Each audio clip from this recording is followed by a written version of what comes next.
تیمم کے فرائض اور طریقے۔ تیمم ایسی صورت میں کرنا پڑتا ہے وہاں پر پانی مہیا نہ ہو، پانی نہ ہو، یا طبیعت میں ایسی کچھ عذر ہو جس کی وجہ سے ہمیں تیمم پانی کا استعمال نہیں کر سکتے، صرف تیمم ہی کر سکتے۔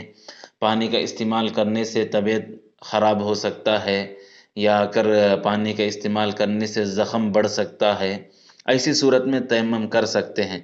بلا عذر تیمم کرنا جائز نہیں ہے۔ پانی ہے اور اگر طبیعت میں کوئی فرق بھی نہیں ہے، ایسی صورت میں پھر بھی تیمم کرتے ہیں، یہ صحیح نہیں ہے، اس سے بچے رہیں۔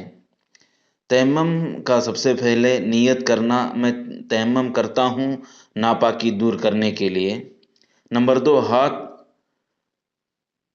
دونوں ہاتھ مٹی پر مار کر پورا چہرے پر پھیرنا۔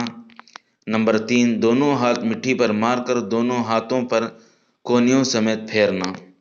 نوٹ: چہرے اور دونوں ہاتھوں پر اس طرح ہاتھ پھیریں کہ بال برابر بھی کوئی جگہ باقی نہ رہے۔ انگوٹھی وغیرہ پہنے ہو تو نکال دیں تاکہ کوئی جگہ باقی نہ رہے۔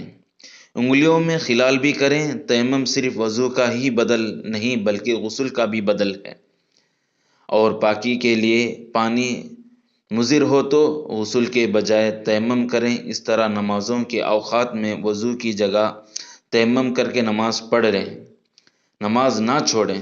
بلا عذر نماز چھوڑنا گناہ کبیرہ ہے۔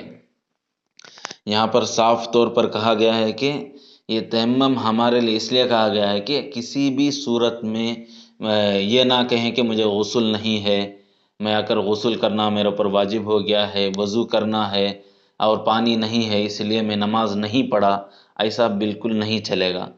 وضو اگر نہیں ہے، پانی نہیں ہے، آپ وضو کرنا ہے، پانی نہیں ہے، آپ غسل کرنا ہے تو تیمم کر کے آپ نماز ادا کر لیں، اس وقت کا نماز پڑھ لینا ہے۔ اس لیے نماز کی اہمیت بہت